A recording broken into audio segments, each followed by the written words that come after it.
नमस्कार, मैं हूं आपके साथ आस्था कौशिक। आज 20 साल बाद राज ठाकरे और उद्धव ठाकरे एक मंच पर आए। महाराष्ट्र में हिंदी को लेकर जारी विवाद के बीच उद्धव ठाकरे और राज ठाकरे ने मराठी एकता पर मुंबई के वर्ली सभागार में बड़ी रैली की। दोनों ने 48 मिनट तक हिंदी मराठी भाषा विवाद को लेकर राज्य और केंद्र सरकार पर निशाना साधा। इससे पहले उद्धव और राज आखिरी बार 2006 में बाला साहेब ठाकरे की रैली में साथ दिखे थे। उद्धव को शिवसेना का मुखिया बनाने के बाद राज ने अलग पार्टी महाराष्ट्र नवनिर्माण सेना बनाई थी, लेकिन आज दोनों एक साथ एक मंच पर आए।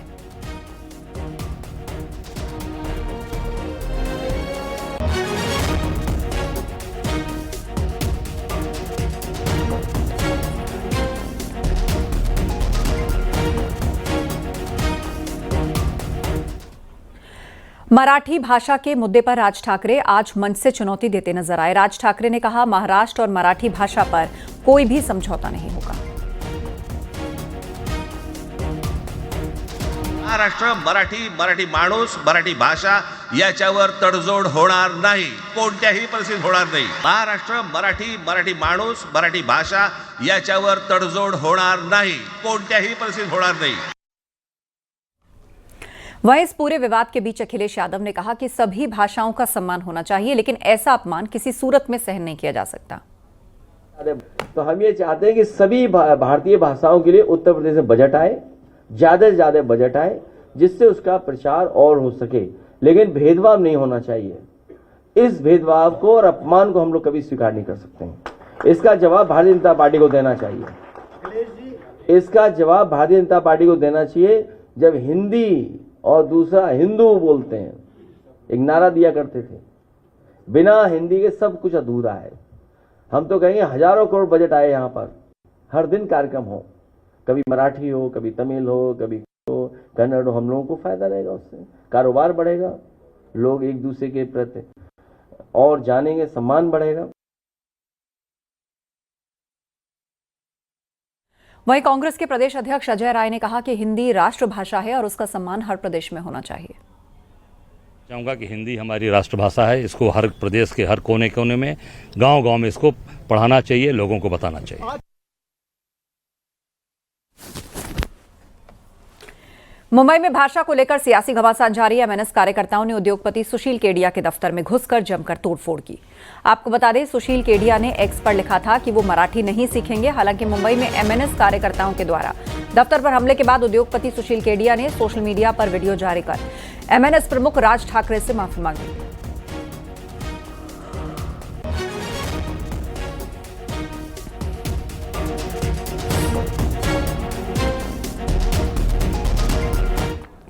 वहीं चिराग पासवान ने भाषा विवाद को लेकर क्या कुछ कहा, ये भी आपको सुनवाते हैं। स्वार्थी राजनीतिक दलों के द्वारा जिस तरीके से भेदभाव की राजनीति को बढ़ावा दिया जाता है, भले वो जात के नाम पर हो, वो धर्म के नाम पर हो, क्षेत्रवाद के नाम पर हो, और अब भाषा को लेकर मैं कतई मैं इसका पक्षधर नहीं हूं। भारत का संविधान ये इजाजत हम लोग को देता है कि देश के किसी भी कोने में किसी भी भाषा में हम लोग रह सकते हैं, कम्युनिकेट कर सकते हैं, पर उसके बाद अगर भाषा के नाम पर भी हम लोग को बांटा जाएगा, मैं पुनः दोहराता हूं, मैं हर भाषा का मैं सम्मान करता हूं, बट जितना मैं आपकी भाषा का सम्मान करता हूं, आप भी हमारी भाषा का सम्मान कीजिए।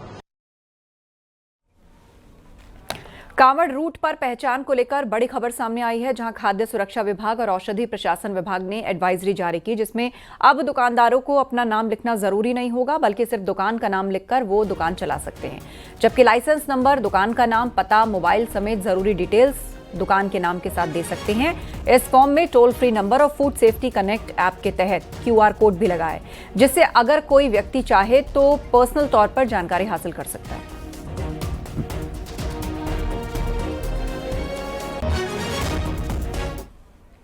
खबर मेरठ से है। कांवड़ यात्रा के दौरान डीजे पर अश्लील या विद्वेष फैलाने वाले गानों पर सख्त पाबंदी होगी। मेरठ के एसएसपी का कहना है कि भक्तिपूर्ण गाने ही बजाएं।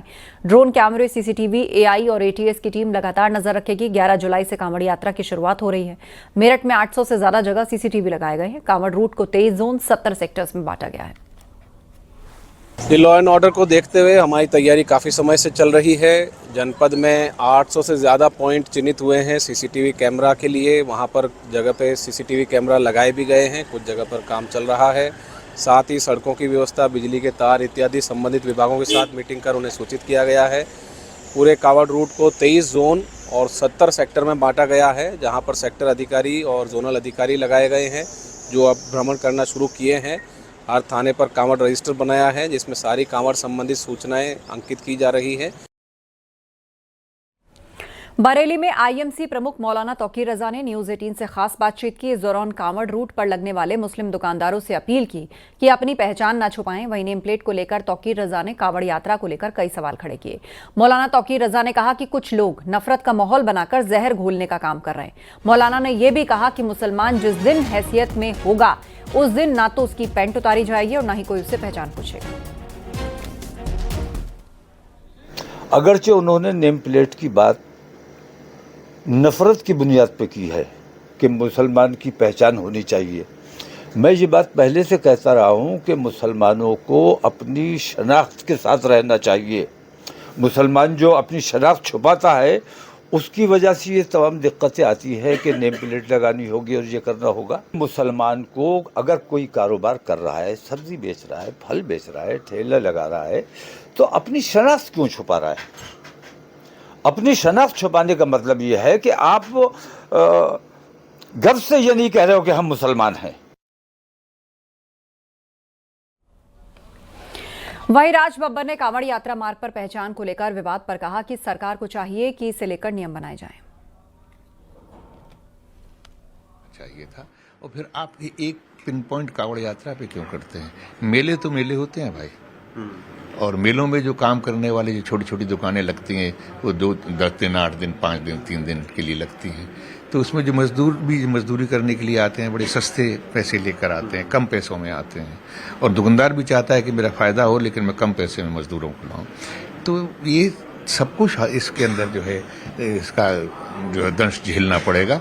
इसलिए चाहिए सरकार को कि इसका कोई एक नियम बनाए। बीजेपी सांसद भोला सिंह ने पूछा है कि रमजान में अगर दिक्कत नहीं तो कांवड़ पर पहचान को लेकर इतनी आपत्ति क्यों है? कांवड़ रूट पर नेम प्लेट से विपक्ष को दिक्कत क्यों है? वहीं एसपी विधायक जियाउद्दीन रिजवी ने समुदाय विशेष को निशाना बनाए जाने का आरोप लगाया। मौलाना इसहाक गोरा ने कहा, पहचान चेक करने की कोई जरूरत नहीं, हर त्योहार पर सियासत नहीं होनी चाहिए।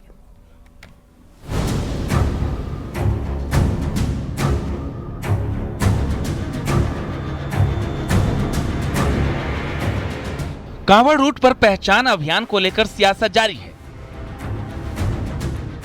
बीजेपी सांसद भोला सिंह ने एसपी पर निशाना साधा। उन्होंने कहा कि मुसलमानों के रोजे रखने पर किसी को कोई आपत्ति नहीं होती है, तो कांवड़ पर पहचान को लेकर इतनी आपत्ति क्यों है? जब मुस्लिमों के रोजे होते हैं तो उसमें कोई व्यक्ति ऐसा नहीं करता है कि उनके रोजे टूटे, कोई व्यवधान उसमें नहीं होता। जब आस्था है, हिंदू धर्म की आस्था है, कावड़ियों की आस्था है, तो उसमें शुद्ध भोजन उनको मिले, इतनी सी सरकार की और संगठनों की चिंता है। अगर वो बता देंगे उसमें तो कोई आपत्ति तो उनको नहीं होनी चाहिए। इस तरह की राजनीति करके एक धर्म को भड़काने का काम कर रहे हैं। बलिया में एसपी विधायक जियाउद्दीन रिजवी ने कांवड़ पर पहचान अभियान को लेकर कहा कि सिर्फ एक समुदाय के लोगों को निशाना बनाया जा रहा है, मुसलमानों का उत्पीड़न हो रहा है।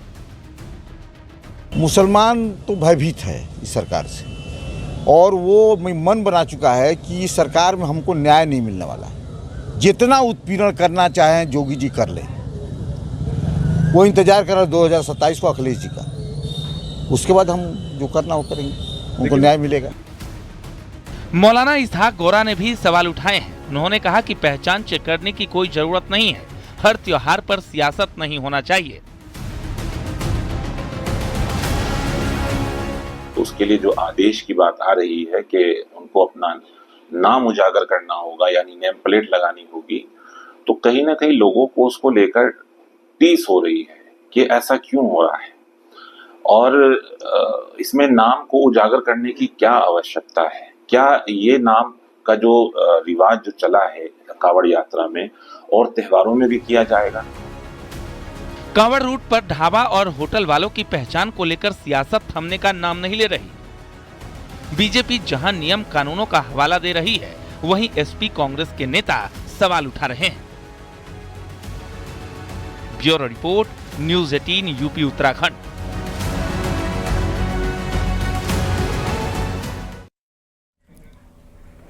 सपा प्रमुख अखिलेश यादव और डिप्टी सीएम केशव प्रसाद मौर्य में फिर से ट्विटर वॉर शुरू होता दिख रहा है। कल अखिलेश यादव ने एक्स पर पोस्ट करते हुए लिखा था, कच्चे आम कह रहे पकाओ मत। इसके जवाब में केशव प्रसाद मौर्य ने लिखा, नेताजी ने 2012 में कच्चे आम को पका हुआ आम समझने की भूल की थी, इसे लेकर वो जीवन पर्यंत पछताते रहे।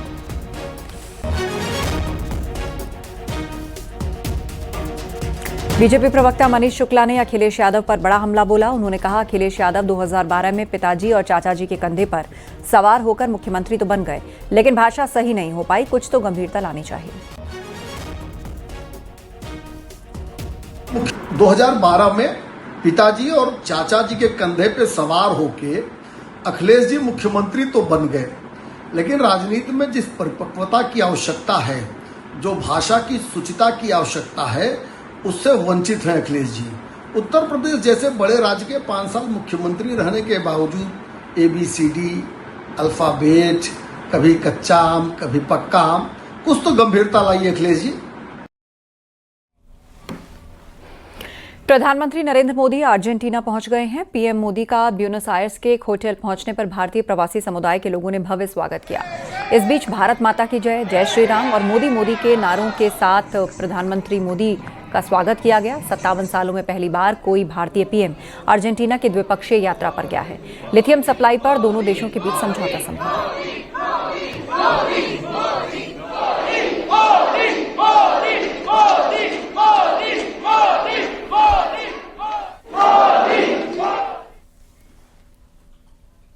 बौद्ध और सिख श्रद्धालुओं के लिए खुशखबरी है। उत्तर प्रदेश सरकार देगी तीर्थ यात्रा का खर्च। बौद्ध सिख श्रद्धालुओं के लिए शुरू होंगी 2 तीर्थ यात्रा योजनाएं। बौद्ध तीर्थ दर्शन और पंच तख्त यात्रा योजना का ऐलान। धार्मिक सहिष्णुता और पर्यटन को नया आयाम देंगी नई तीर्थ यात्रा योजना। मुख्यमंत्री ने ये बात कही, तीर्थ यात्राएं आत्मिक उत्थान और सामाजिक समरसता का माध्यम। बौद्ध और सिख श्रद्धालुओं को मिलेगी यात्रा पर 10,000 की मदद। सरकार कराएगी पूरी व्यवस्था।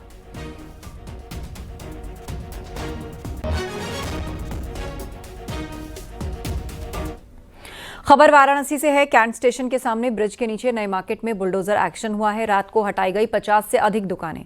निर्धारित मानकों को पूरा न करने पर यह कार्रवाई की गई।